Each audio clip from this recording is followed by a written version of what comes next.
Hey guys, JR here, back with another video about math, the exponents laws. Stay tuned. All right. So the first exponent law that we're going to learn is the product law. And we can help figure this out by writing these in expanded form. So here we got 5 to the 4 times 5 to the 3. In expanded form, 5 to the 4 is 5 times 5 times 5 times 5. And 5 to the 3 is 5 times 5 times 5. Okay? In expanded form for the second one, 3 to the 3 would be 3 times 3 times 3. Then I'm going to do this for multiplication just so it matches up with that dot. And then 3 to the 7 will be 3 times 3 times 3 times 3 times 3 times 3 times 3.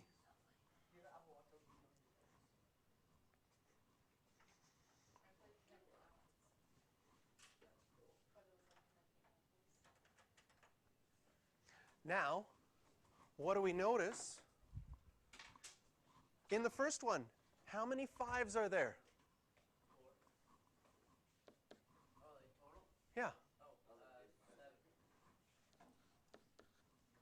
In the second one, how many 3s in total are there? 10. And this is one of the patterns that you might have recognized in that activity. Because in part A of the activity, it said do 5 to the 4. And that'd be 5 times 5 times 5 times 5, and you wrote down 625. In part B, it said do 5 to the 3. And 5 to the 3 is 5 times 5 times 5, which is 125.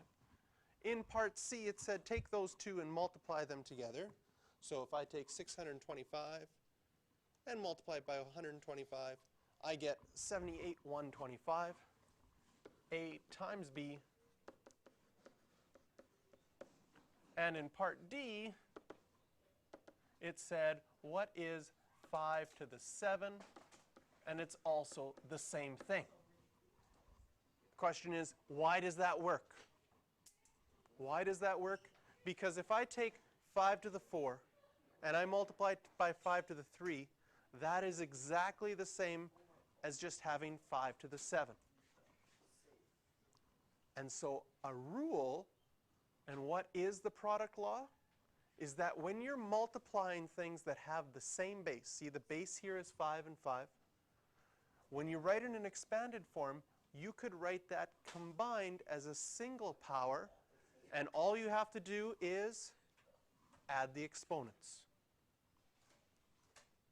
And this is what the product law looks like.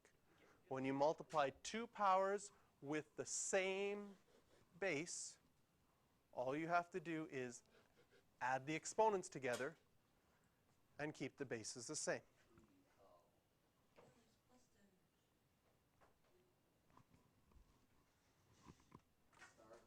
So what we're going to try and do here is we're going to write these as a single power.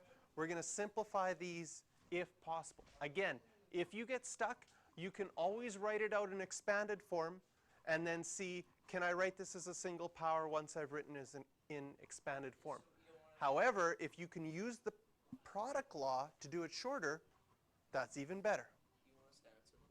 Yeah, so for example, how many 3s are going to be in the first one?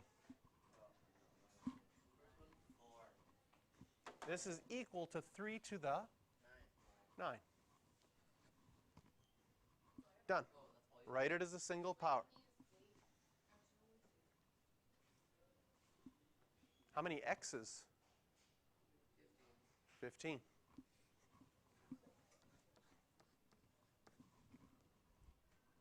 How many 6's?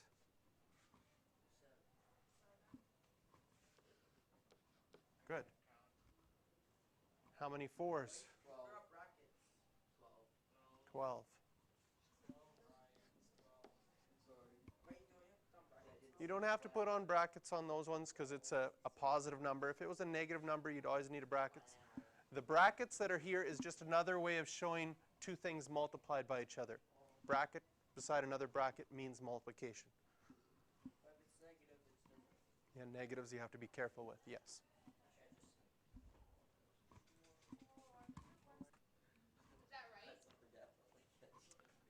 This is where things get a little tricky. Okay? For E, notice there's a plus sign in between. This is not equal to 2 to the 5 because we're adding them.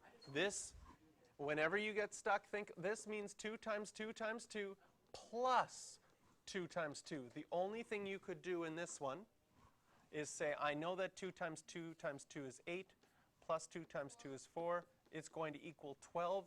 The only way you could write this as a single power is if you wrote it as 12 to the 1. You would not be able to write this one as a power of 2. Well, we did write at the beginning that we were trying to write all of these as a single power if possible. But yes, you could just write 12. 12 is the answer. Okay? We have to be careful in F. Okay? The 5, the exponent is just touching the 5. Can you see the exponent is not applied to the negative?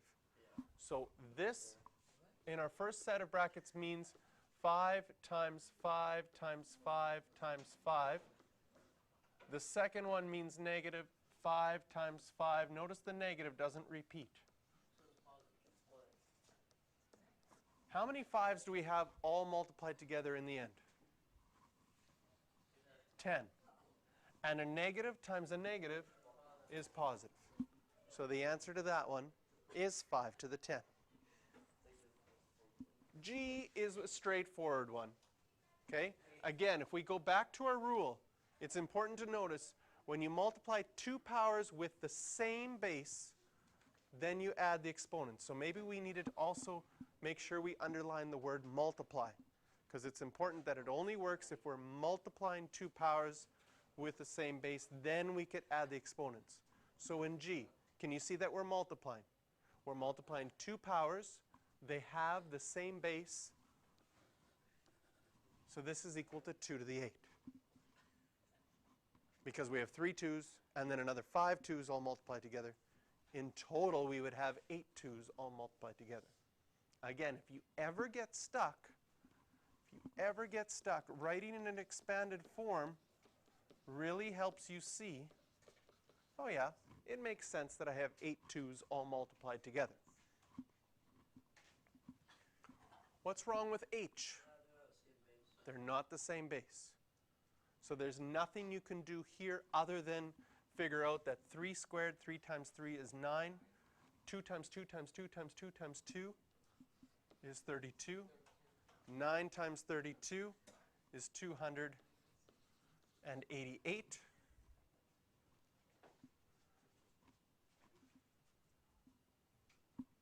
And that's all you could do on that one, is actually figure it out. You can't write it as a single power.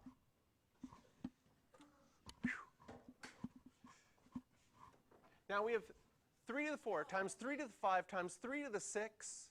Is this a place where we could use the rule? Yes.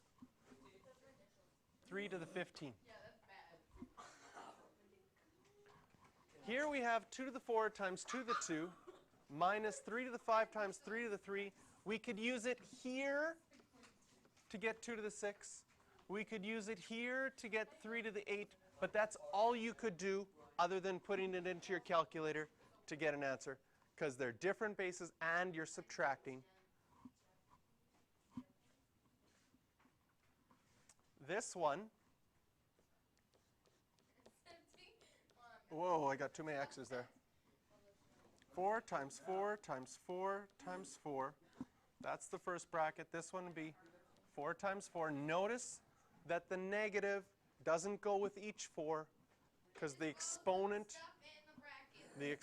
is just touching the 4. The exponent doesn't apply to both of those. And then we got plus 4 to the 5. This will be 4 to the 6. But that's all you could do, because you're adding, other than put it into your calculator and get an answer. And the last one, same thing. There's nothing you can do because the bases are different.